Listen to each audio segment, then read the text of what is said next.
Welcome to Reality After Show. We're talking Destination X USA Season 1, Episode 8. The Knives Are Out. Hey, guess what? This title description actually makes sense as opposed to Episode 7. The clues are there all along, Bobby. Johnny, was this not the best episode of the season? Well, they were playing traitors instead of Destination X. It was great. Okay, we talked a little bit with Mac earlier, and that will be airing immediately after this. Yeah. And so no spoilers there. But one thing I do want to bring up was I mentioned to her this whole episode, there's not even on a bus. Like there was literally no bus in this entire episode, and I couldn't have been more for it. No goggles, no bus. Best episode of the season. Well, I guess probably the first, maybe. I guess this is the face mask that they wear when they're wearing like those like masquerade masks. Does that count as a blindfold? Well, it counts as a blindfold. It doesn't. But count not as a goggles. It doesn't count as the VR goggles that aren't VR goggles. They could have done so much more with it. They didn't. This kind of also felt like Mission Impossible-y to me, like where they go and they're just sitting in Venice, sitting there having a drink. Like it just felt like it was leading up to something big. And although there's elements of this episode that I was like, kind of like, okay, that's the way you decide to go with this, I actually liked it as a whole. I think the whole thing fit really well with what the show probably should have been from the start.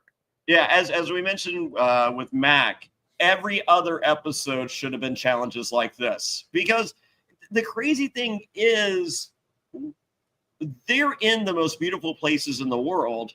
And this is showcasing one of the most beautiful places in the world that in real life is not one of the most beautiful places in the world.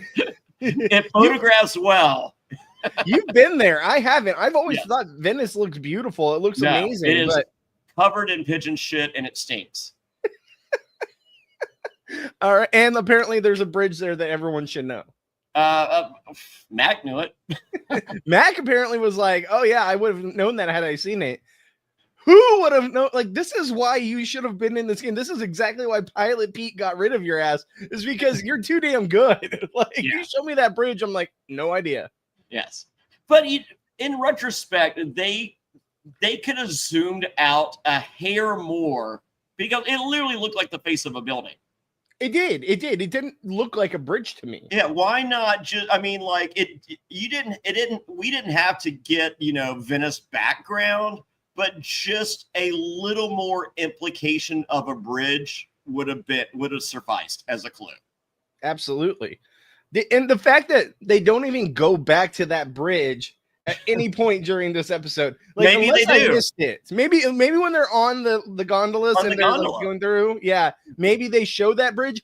But it's not something they highlighted in the episode to make me go, oh, okay, there's the bridge that they talked about in the previous episode. Yeah, we need cheap light up gondolas for season 2. Yeah, absolutely. Well, at least highlight it. Be like, oh yeah, on the bridge of whatever. And here's one of those masquerade people. Yeah, as I said, I think the masquerade. I don't know. It just like apparently that's like the most famous bridge, and I'm sure they paid to block off a certain area. Maybe they couldn't block off the most famous bridge because people want to see the most famous bridge. But they're also like late at night, right? Like it's not like in the middle of the day when. But you never know. I mean, like I'm sure it's $10,000 to get these waterways, and it's $20,000 to get that waterway. Quite possibly, but you think NBC couldn't afford it? Well, I mean, think about what they had to pay Janae and Pilot Pete. Honestly, I think Pilot Pete is just happy to be there. And well, he's looking for his Bella. This guy is never not on the search for a woman. How hard is it for Pilot Pete to find a woman? Wasn't he after like last season or maybe 2 seasons ago? Wasn't he like dating Ekin-Su, or was that someone else? I thought so.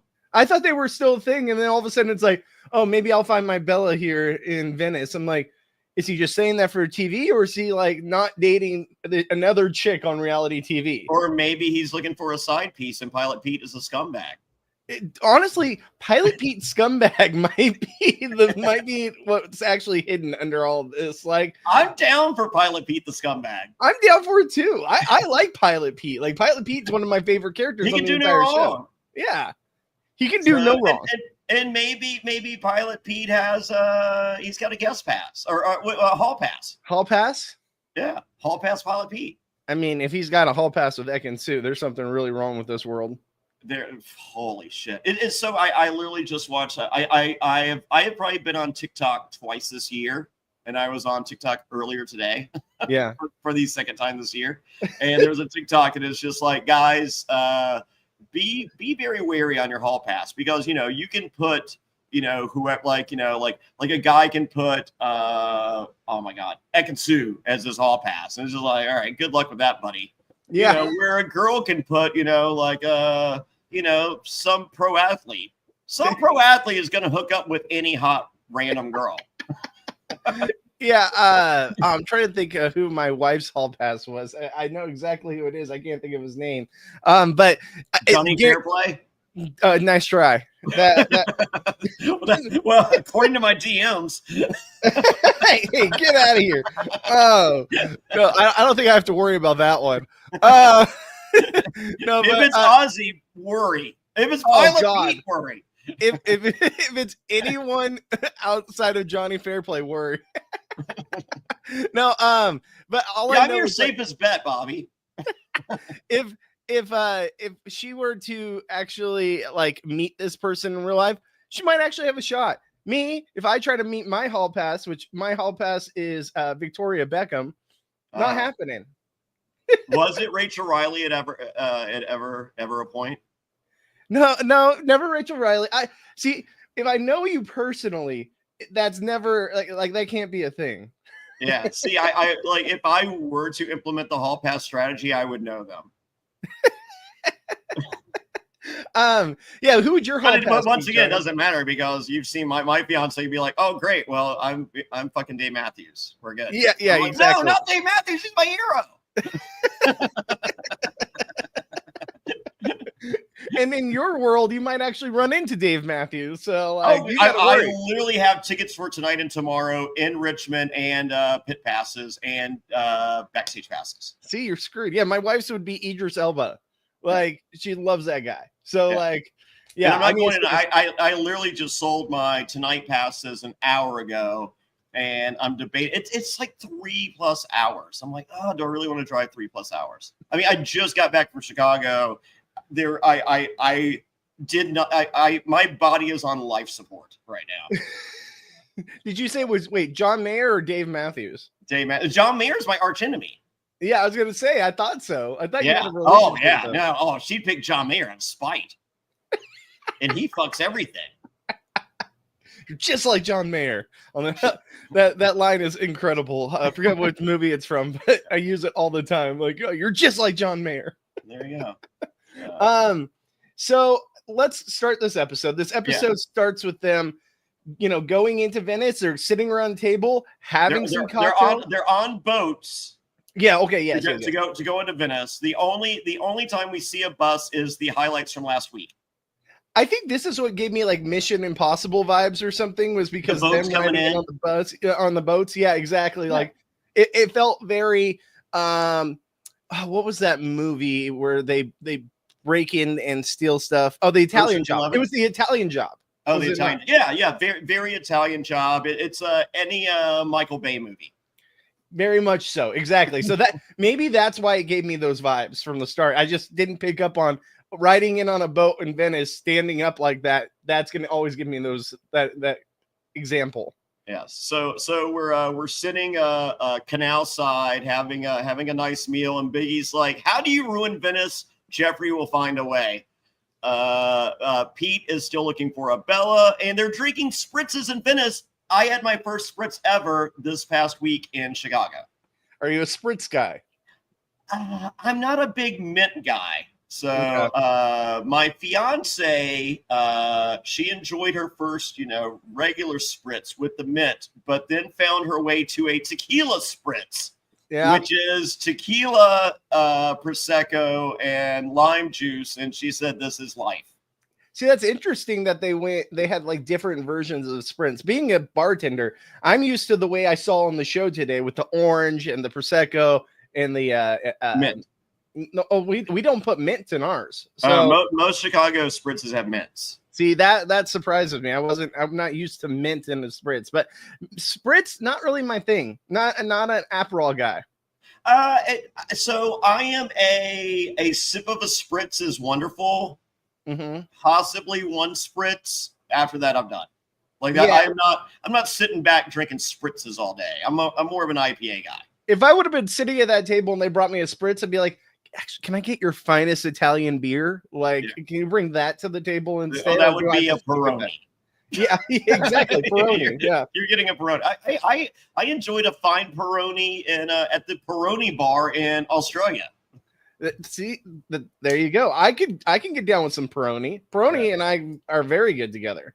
Yeah, I like a good Peroni. So, all right. Well, Jeffrey shows up on the most Darth Vader looking gondola ever made. Yeah. First off, my one thing that I will probably do multiple times in this episode, I always thought for years that it was pronounced gondola because I found out it's gondola.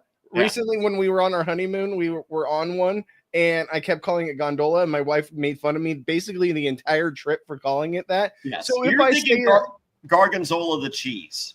Apparently, my brain just wants to go gondola, not gondola. So if at any point I say that, you know what I mean.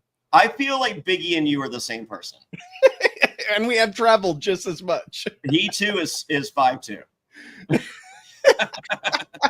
Now that might actually track. Maybe. When I get my new desk, hopefully it highlights my height a little bit more because that's what I'm going for. All right. So Bobby will not be paying his rent this month because of Prime Day. Yeah, Amazon Prime Day basically bankrupt me. All right, let's be real, but we needed it. If anyone is looking for a deal on some baseball cards, Bobby's your guy this week. Seriously, hit me up if you need any sports cards because all this has to go. Yes, there's no room.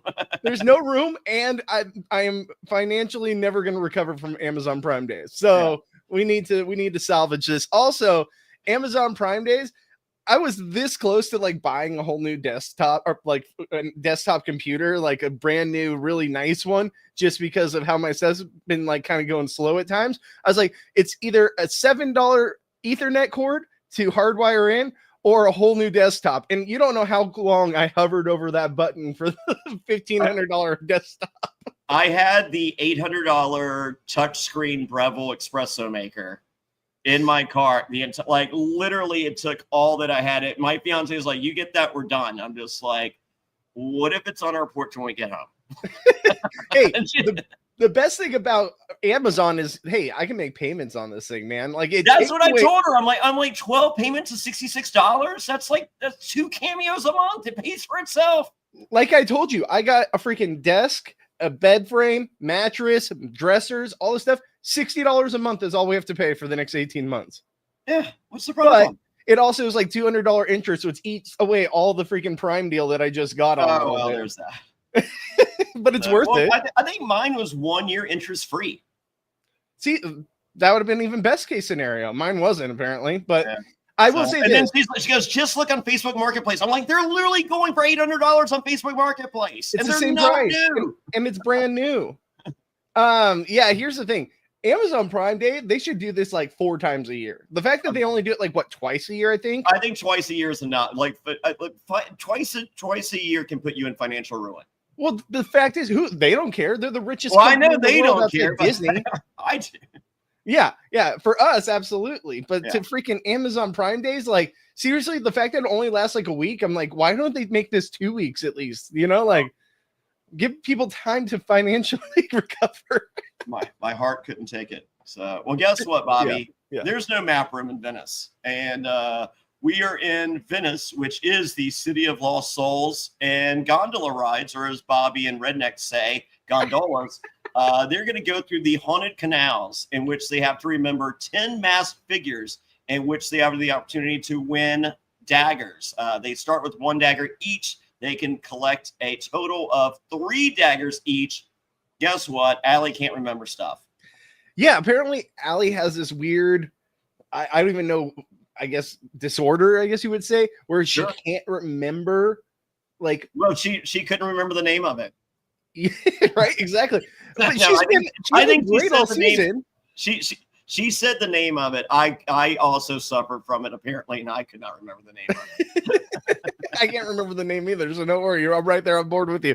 Now, I will say this from a viewership standpoint, this might be the best challenge they've done all season, right? Yeah. Because you can play along You can really play at well home. with this game. Yeah. Obviously, the order of events is a little skewed just because we don't get to see it in actual time like they do. But I'm sitting there watching this being like, okay, I'm going to try to remember what I can remember. Yeah. And I get to the point where they actually have to, pick each one. And I'm struggling. I'm like, oh man, was that one? Was it this one? And I like that because I'm at home and I get to play along and be like, how would I do in this challenge? That's how all challenges should be. Well, I mean, you could have played last week when all the clues were there all along. The most skewed, unless I had a freaking Google or a thesaurus next to me, there's no way I'm like being I able don't think to you do could do that it with a game at Google all. and a thesaurus. Like, how are you supposed to know any of this? Like, this isn't even something that a viewer at home can understand. So, well, guess what? Shane and Allie missed a mask because they were too busy playing grab ass. Would you have missed that mask too? Though that was a pretty quick one. I like that. No, if I was playing grab ass, sure, but like I don't think me, Biggie, and Rick. Well, me and Pilot Pete. Who's to say? you and Pilot Pete might have been playing some grab ass. Let's be real. And do you like how it was always Shane and Allie in their own gondola? I think they loved it, but I think they discovered very quickly how they should not have. Yeah, absolutely. I mean, I'm sure they would have loved to have Biggie there in that moment. Well, I think Biggie was given the option, and they were just like, go with them. Yeah. Oh, they wanted. We don't need third wheel Biggie while we're playing grab ass. 100%. Even though we finally get a chance to sleep away together prior to this and sleep in all of our clothes, including sweatshirts. Is this also not like the perfect challenge for like Rick, the bird watcher, who has to be looking for like birds at all times? Like he's obviously going to have a keen eye for like watching for something, right? And Pilot Pete being a pilot, you got to keep your eye on the freaking what you're doing. Well, he's looking for Gary, the funny guy. Gary, the funny guy. I gave him names. Of course you did, Rick. So, well, guess what? They see 10 mask figures. Well, most of them do. Shane and Allie do not. They see 9 of the 10, and then they have to pick 10 out of the 20. And apparently, Biggie was a little more vocal than what we got to see on the show, and was a cussing machine. Apparently, right? Like we didn't get to see any of that, and after we see Jeffrey being like, "Yeah, I was gonna go with you, but you've been cussing like crazy, so I'm gonna save you for last." I was like, "Well, why didn't we see it?" I would have like beeped out or muted. Yeah, Biggie using profanities. Yeah, why wouldn't we get to see that? Because otherwise, it made no sense to us. I know, because it was referenced. It was like that episode of Survivor when Jeff goes, "It's time for tribal council when we always have donuts." Yeah, do we? What are you so? And apparently there was a reward challenge they didn't show in which there were donuts. Yeah, it's like, oh, okay, that would have been nice to know the reference behind it. Yeah, but why wouldn't they edit out that line? Yeah, it's so strange. But it did I did do a deal for like an entire year. My viewing parties, I would have donuts because I was like, "Hey, it's tribal council. You know what that means? Time for donuts." As we always do. Yeah, exactly. Since when, Jeff? Since never. Also, where would you have wanted to be in the lineup when you're selecting your masked the Rick spot? The Rick spot's the best spot, right? When I'm in a fantasy football draft, I want that snake turn. That's actually what I have in mind this year. If I can't get so I'm usually in 2 to 4. Like this year, I'm dropping. It's 2 fantasy leagues. That's it. I want to enjoy more football. 4 is too much. I like to get. I buy the jersey of a number 1 draft pick in one of my leagues every year. Oh, okay. And so I like to get whoever from, and I have no team allegiance whatsoever. I'm not, that is not me in any way, shape, or form. So we got to get you a Justin Jefferson jersey. That's what you're saying. Who's to say? Only if I can get that ass Vikings hat. God, I want that hat so bad. I still I haven't found it. I did get an Ass Kings hat. Did you? Well, because I'm going to get a Conor McGregor jersey because like the Kings are going to like I'm going to win some money on the Kings at home this year. Interesting. Okay. So I was like, well, I might as well, like, if I'm going to be betting on like the Conor McGregor jersey is going to pay for itself. Yeah. Yeah. So I'm getting the Conor McGregor jersey, and then I got the Ass Kings hat. Man, I really, really wanted the Ass Vikings hat. There's these hats, everyone who's watching at home, there's these hats, and they have your team name on it, and then above it says ass. And it's like, it's so perfect. Being a Vikings fan and how much they've sucked or just like broken my heart. Well, so they're doing multiple launches. The first launch did not include the Ass Vikings. Yeah, I know. You got to keep me posted on when Ass. They had the Ass Cowboys, the Ass Commanders, the Ass Kings, the Ass Oilers. I think the best one is like Ass Pirates. I'm like, Ass Pirates. It's just great. Ass Pirates was strong. So, but I don't want I don't need a Pittsburgh jersey. Yeah, that's very true. Very true. Yeah. But I got I got two. I'm not gonna say the other one because I don't want to ruin who my pick will be in fantasy. And I had picked 13 in my main fantasy league because so I'm on the end. So very much so. I love the end spot as well. I'm with you on that. Yeah. So let's see. So everyone gets 3 daggers. So it's the next day. Rick wishes he could bring his wife here to Venice. Oh, he's already been. Yeah. Rick, is there anywhere you haven't been? Rick is a little insufferable at this point. I like Rick. You really aren't on the Rick train anymore, huh? This one, I don't feel for. I'm still personally on the Rick train because I like the bad guys. Mm-hmm. I feel like Rick lost some fans. I feel like people will be rooting against Rick moving forward based on this episode. I found Shane to kind of be insufferable all season, right? So I was ready for Allie or Shane to go. Like I was like, all right, we've had enough of the showmance. It's time. Yeah. Well, I just don't like showmances. Yeah. I like Rick because it's kind of felt like Rick's been an underdog the whole season, in my opinion. Like as much as he's the most knowledgeable, he's been in an underdog position when it comes to alliances. It's been an uphill battle. So I think everyone, and we mentioned this with Mac, I think everyone, if I had to guess, America would be 80% Biggie. I think Biggie is strong right now with the viewing population for sure. I think Pilot Pete's also going to be up there just because it's Pilot Pete. Yeah. I don't feel a winner edit from Pilot Pete. No. I think we're getting forced Pilot Pete just to show Pilot Pete. He's getting I'm getting dragged along kind of edit, right? Yeah. And he's getting we have Pilot Pete on our show, so we're gonna fucking show it.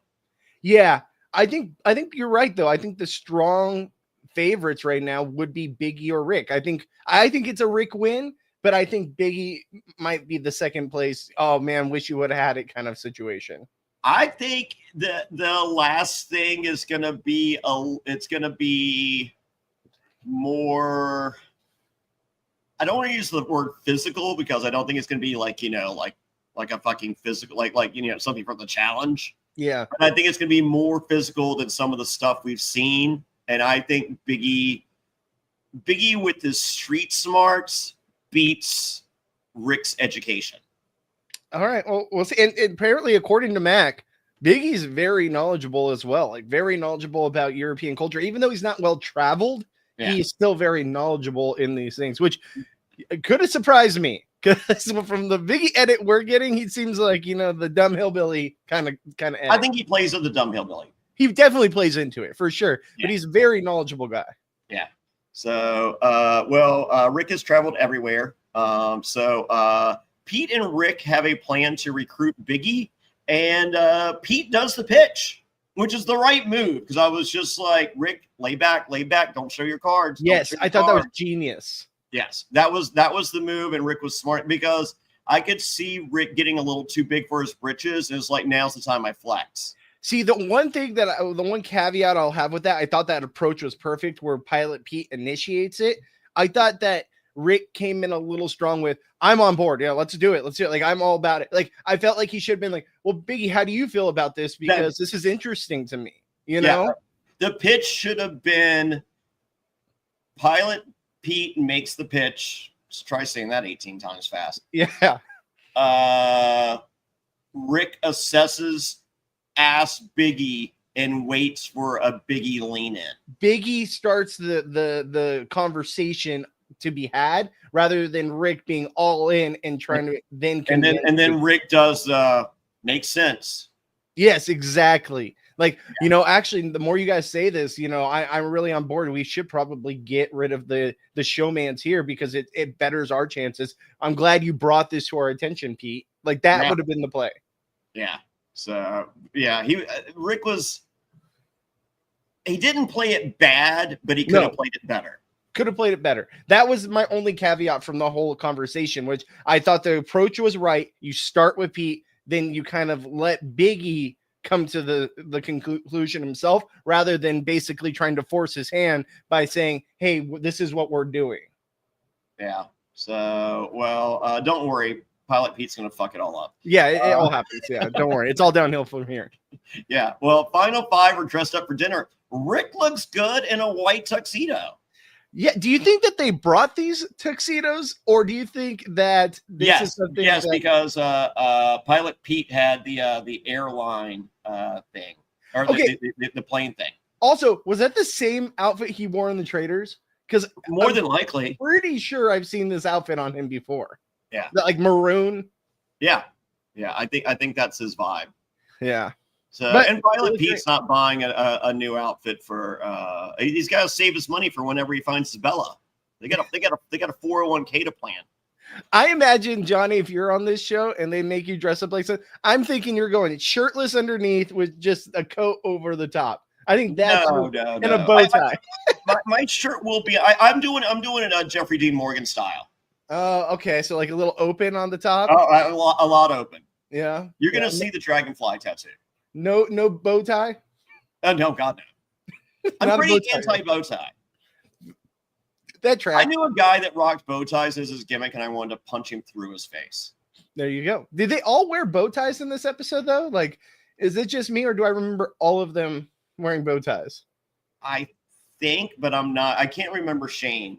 Yeah, I don't remember Shane's either. Shane doesn't rub me as a bow tie guy, but maybe he was. So maybe I'm wrong. I don't know. So, yeah. Oh well. Let's see. Never thought we'd be judging outfits. Yeah, I know, right? When did this turn into a fashion police show? Well, each with 3 daggers. Most daggers go in. The 3 people with the most daggers go into battle, and is Pete the first to betray the alliance? Yeah, so it goes first off. It goes Allie first, right? And Allie puts her dagger. She Pilot Pete. She puts what, 2 on Pete and 1 on Rick, if I'm not forget. Which is the right move. That's what Allie should do. Absolutely, that's the right move for Allie. Then they go with Pilot Pete, if I'm correct. And Pilot Pete, my God, we went this whole episode where you had one job. One job. Keep her up the pole. You're going after and putting your swords on Biggie, the guy you're trying to bring over. I understand trying to be, elusive, especially when it's an anonymous vote, but this isn't the play. You need all the numbers you have. Like, if you're going to put the move is 2 on Shane, 1 on Allie. 2 on Shane, 1 on Allie, or even 3 on Shane or 3 on Allie. Yeah. Like, no one else is going to do that. Like, everyone in their head is thinking, I got to go 2 and 1. The play might just be go all 3 on one person. Yeah.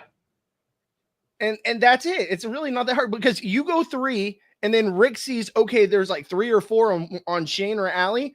I got to go the opposite. And then it forces his hand.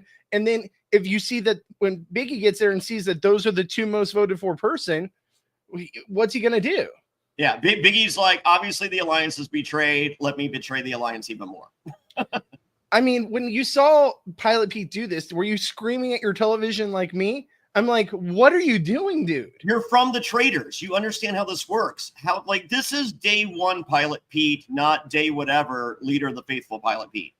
Also, did you think that they should? I understand maybe for time constraints and all that, but I feel like they should have brought people in one by one to do it because you can hear who next to you in what order has gone, right? You might not see them, but you can hear if the person next to you is walking up. I almost feel like you shouldn't have been able to see what other people did.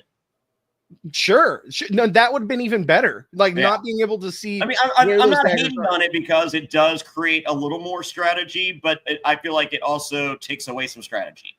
It allows the person at the end to have all the control. Yes. And how did production not give Biggie the final control? Like the fact that they ended with because Shane. They have standards and practices there. So like when they do a challenge like this, like Jeffrey explains the challenge, then standards and practices and legal comes in. They go over the challenge again. Then they give you a written copy of the challenge in which they have to film you signing it. And then they have to do a random draw. Gotcha. See, that makes a lot more sense than what we got. Because when I'm watching this, I'm like, why isn't Biggie the last one? Biggie the last one, which they almost had that. But I agree with you. Since it's not a random draw, why not cover up the votes? Yeah. Like that because then whoever goes last has literally all control. Yeah. Yeah. Well, it was random assignment to find out who that was, but they still, and I'm like, I don't like this. I didn't hate it. I hated the approach. Like you said, it should have been anonymous votes. Yeah. But other than that, I think Pilot Pete still fucks up, but I don't think Biggie fucks up. I don't think so either. And I think Biggie fucks up for himself. Exactly. That's 100% true. I think that the play there is to do it anonymously. So then when Shane goes, he doesn't know who has the most, and he's just got to go with based off his alliance. And that would force Biggie too to basically not know, okay, Rick has this many, Pilot P has this many, this is what I got to do. He's just going with what he wants to actually buy into as an alliance. Yeah. Well, guess what? Biggie wins. He has the least amount of daggers because everyone loves Biggie. Biggie Smalls is the illest. He should have had 0. Let's be real. So, well, he gets to side the safe player, and he chooses to save Shane. Could have saw that one coming. Like at this point, Biggie bros before hoes is always Biggie's motto. But Biggie, like. You got to realize, like, the showman's maybe he's thinking, oh, I can beat these two a lot easier than I could beat Rick and Pilot Pete. And that could totally be in his head, the play. But the showman's is not going to take you further than 3. No, I don't think so. So I don't know. I think we saw Shane earlier choose Biggie over Allie. I think that changes in a final scenario. This whole season, I've been like, all right, Shane's like the weakest one left. This has got to be the Shane goes home episode. This has got to be the Shane goes home episode. It's got to be. And it just never is. I'm like, this guy is like a cockroach. He's just surviving. Yeah. So, and I don't think America's like, come on, he keeps doing. I think it's just like, all right, can this one be the Shane episode? Yes. 100%. It's like, okay, can we just yada yada the rest of the episode and let Shane finally walk? Because the rest of these people I want to see here. Yeah. Well, guess what? It's Rick, Allie, and Peter in the battle in the Garden of Lost Souls. And there are cards with very vague references to landmarks in places that are at the furthest 1,300 miles away from where we are right now. And I'm sure Europeans watching this are like, why have they not done kilometers? Guess what? Allie has been to 37 countries. Doesn't matter. Rick knows everything. Apparently can't remember any of those locations she was at. But here's the thing. She said that she's least traveled in Europe, which you being the 37 countries, how is Europe, like big ass Europe, not like a major with all the countries put together like states? So like, for someone that hasn't been there, Bobby, let me explain this to you. Going from Maryland to Virginia to North Carolina to South Carolina is going from Germany to Italy to Austria. Gotcha. See, like it shouldn't be that hard. No, it's literally like, a few hours. See, and I live in California, one of the biggest states in the country. Yes. And it is like you try to go from San Diego all the way up to Reading, like that. You're talking about a day and a half trek right? You're Or going Reading, Pennsylvania, even more. or Reading, Pennsylvania. But it's like it's a big ass state. So I'm used to being in a state no matter what, right? Like where you're at on the East Coast, you can state hop and it's like no big deal. It's only within a few hours. I live in North Carolina, literally across the street. No exaggeration, is Virginia. Exactly. Across the street. So my neighbors across the street, the end of their backyard is Danville, Virginia. Where I live in San Diego area, just to get back to my town I'm from, where my parents live, Visalia, it's a 5-hour drive, right? Yeah. Like, and that's like, I'm staying in one state the whole time. So it's just, I guess geography works a little different in my brain, having been born and raised here and not well traveled. That's I feel like everything should be much larger than it really is in reality. Well, but for Allie to go to 37 countries is like, what countries are you going to? Yeah, how have you been to so many countries but not been to like main parts of Europe? Yeah, so, maybe she's a deep cut kind of girl. Yeah, big, South America fan or something. Maybe she's gone to the Asian countries or something and just not Europe. I don't know. Yeah, well, it's Allie goes first. She jumps in on Peter. Peter then goes to Rick because Rick's smart. Rick says he's going to throw it back to Allie every time. He does not. Allie does find herself in a pickle with not knowing any of the remaining options. And she's like, I'm going with urinating infant because I cannot imagine getting booted on urinating infant. Great point. I'm right there with her. I'm like, I felt like urinating infant was the safest pick. There's no way you're going out on urinating infant. Would have been hilarious, actually, if that would have been the case. But I think that was the right move. Also, another point of reference as to where Pilot Pete was just frustrating me the whole time because he kept sending it back to Rick. I'm like, Rick is literally showing you the blueprint of what to do.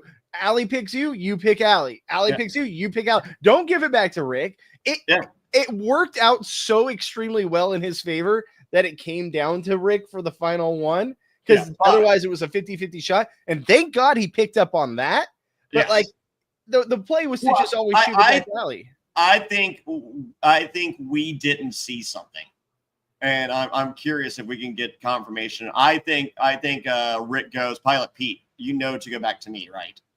Yeah, because that's what I was thinking too. I was waiting for him to say that because Pilot Pete had no problem being like, or just give him the Iggy.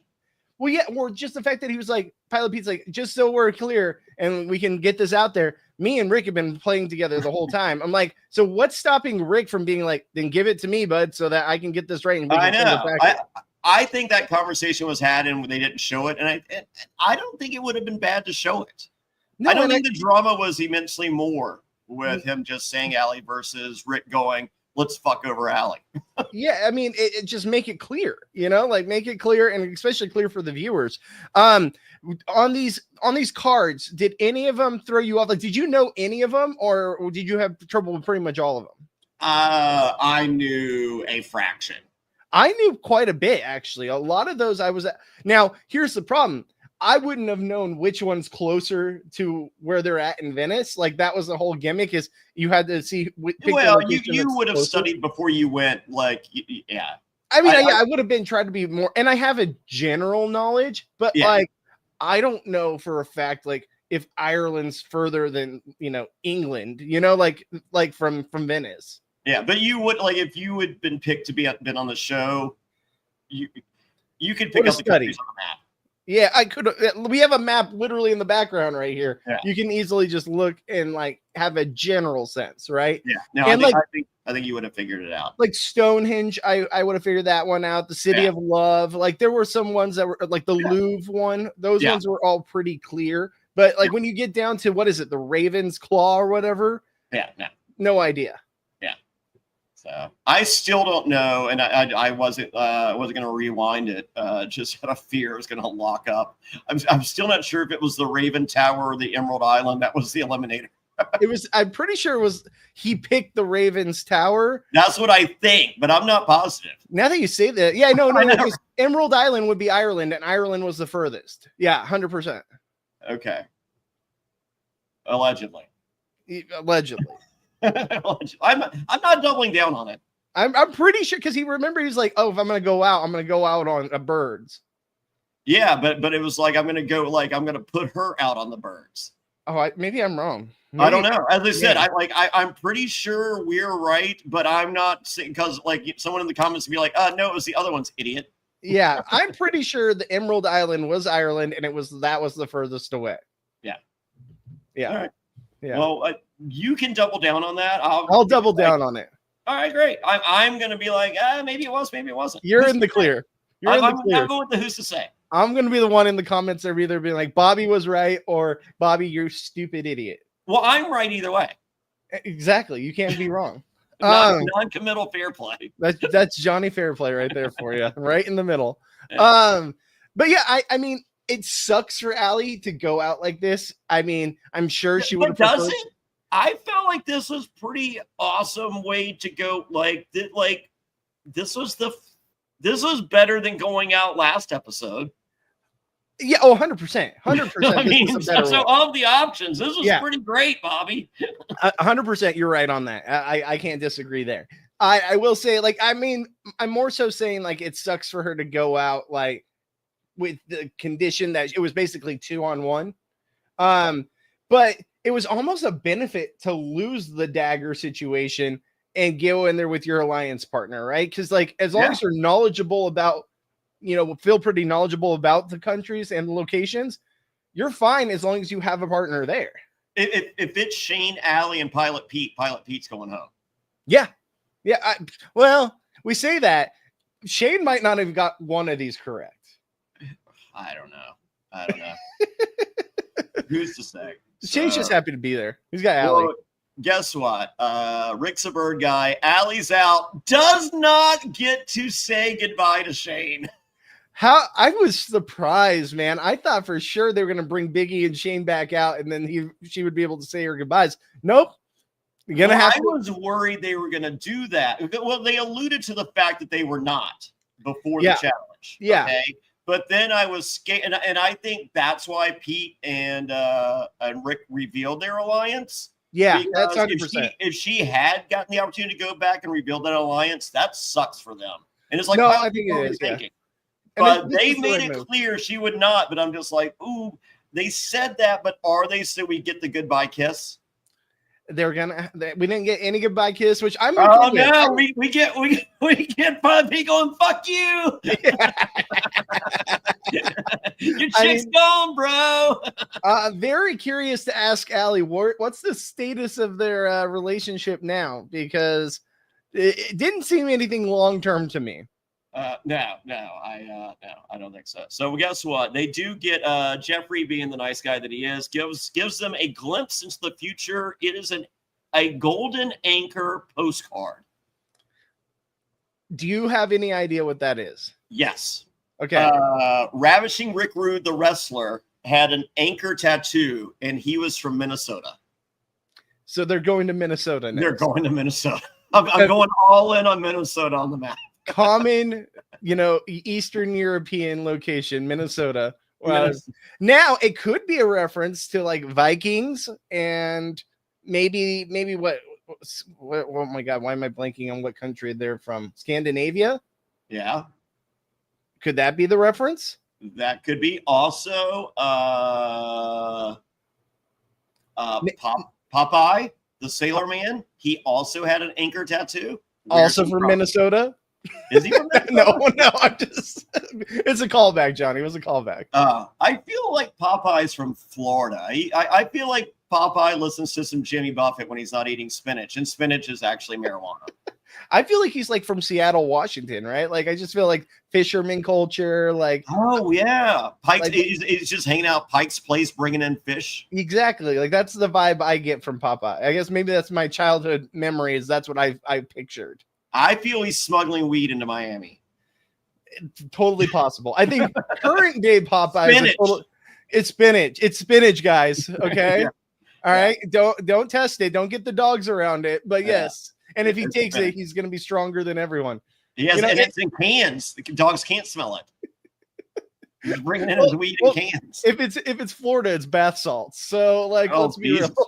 Popeye, your spinach sucks. It's a little salty, Popeye.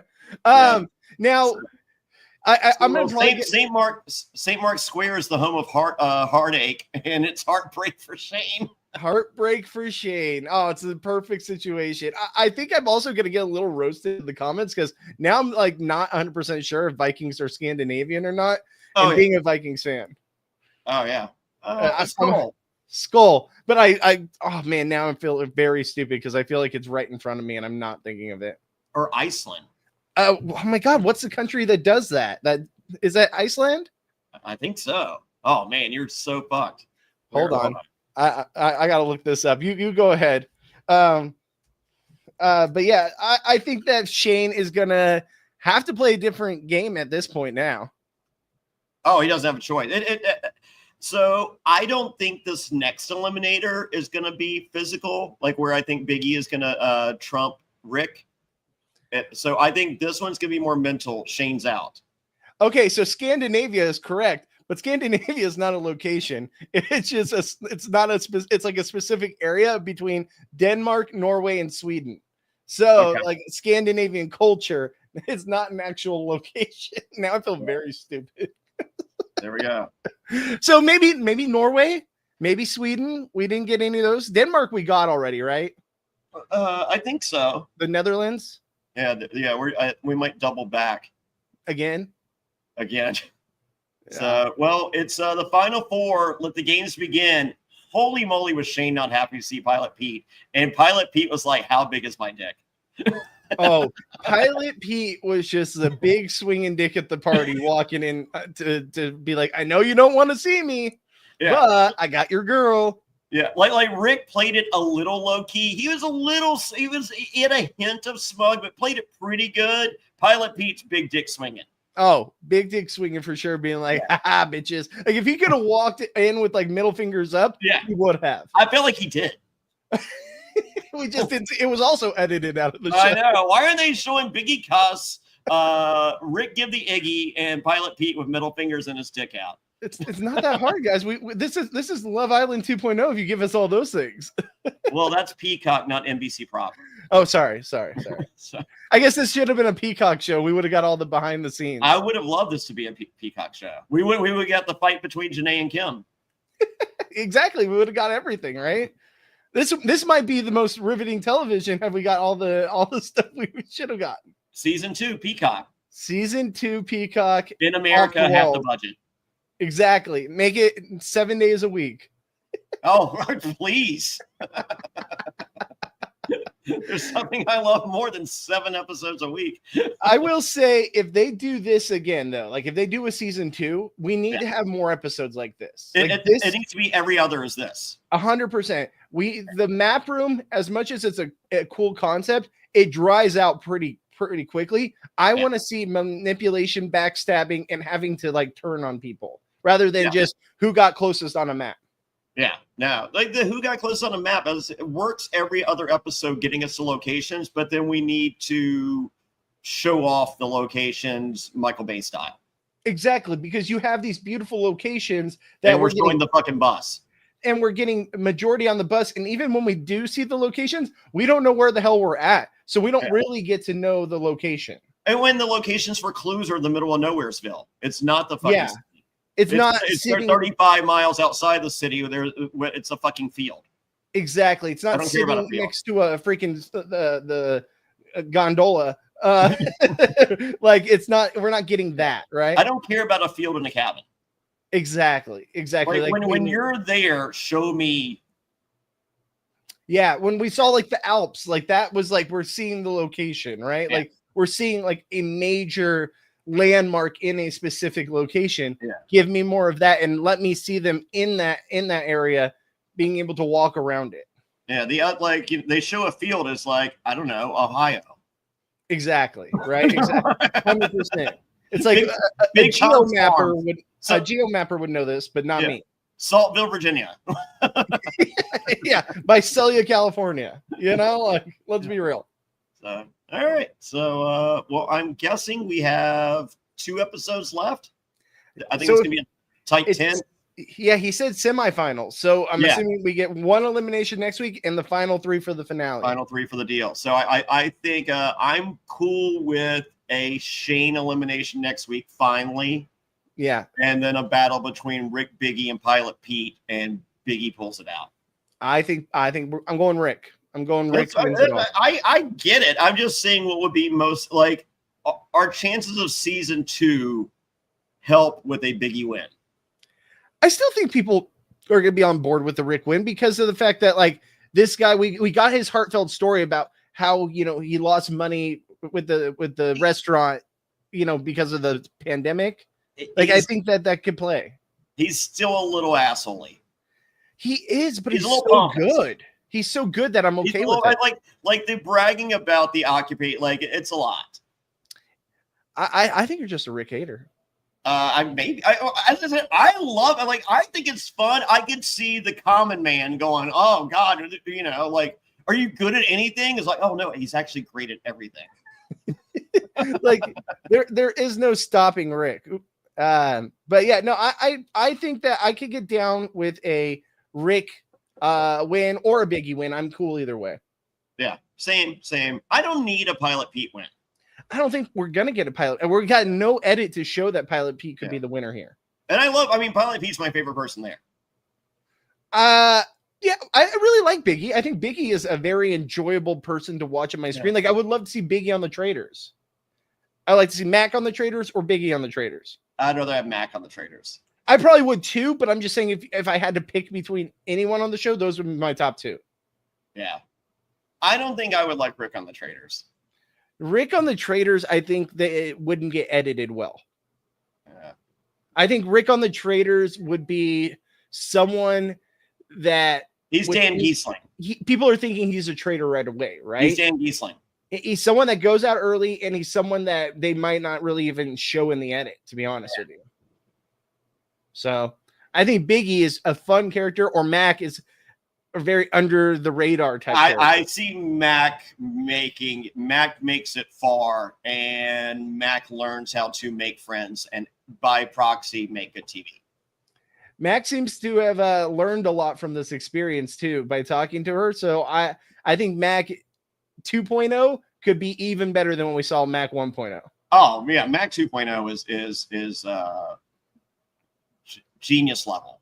Yes, yeah. I think the learning curve for Mac is through the roof. Absolutely. So with that being said, check out our interview with Mac. It'll be up after this podcast, where we will go into depth about episode 7, but also talk a little episode 8, which she hadn't watched at the time. So it was a little bit news to her, even though she got some pieces after the show. So very interesting to see her take and her emotions to what we told her. Yeah. Yep, good stuff. So with that, follow Bobby at Goodsby Bobby and all the things. I'm at Jonny Fairplay, no H and Johnny. Go to JonnyFairplay.com for links to everything. If you need a cameo, I just posted. I got back from Chicago 2 a.m. Sunday night. Yesterday, I posted 50 vinyl records on my eBay store. I'm going to need to post about 150 cards just to afford this Amazon order. So I'm right there with you. Also, guys, while Johnny does it, check out our coverage. Also, we're going to have an interview with Allie coming up this week. We'll have that tomorrow. And then check out our Big Brother coverage. Rachel Riley is in the house, people. And I podcasted with her all last season. Had no idea this was happening. So check out our content. We're going to be with Gabe Ortiz. Him and I are going to be breaking down this entire season every Thursday night immediately after the East Coast airing. While we talk about it, Gabe's never watched Big Brother in his life. He's always been a Survivor guy. So a Big Brother virgin talking about Rachel Riley. What is this? What kind of show are we watching here? It's going to be great content, guys. Definitely check it out here on the channel. Yeah. Also, Gabe's Big Move was earlier tonight. Check out that podcast. Early tomorrow is Last One Standing, the finale. There you go. We have a winner of Naked and Afraid Last One Standing, me and Trish Belinsky from the season. Quite the finale. And if you wanted these 2 records, new edition in shrink with the hype sticker or the Cars Greatest Hits, you can't. They're gone. I just sold those during the podcast. Right. They're gone. All right. But you can go to JonnyFairplay.com for links to everything. RealityAftershow.com for links to all the podcast stuff. And if you're watching at youtube.com/aftershow, click the subscribe button, leave a comment. It is the best way to control the algorithm. It is the best. And if you're listening on audio, give a like, give a review on Apple Podcasts, Spotify, and all that. It all helps the precious algorithm. And with that, thank you, Bobby.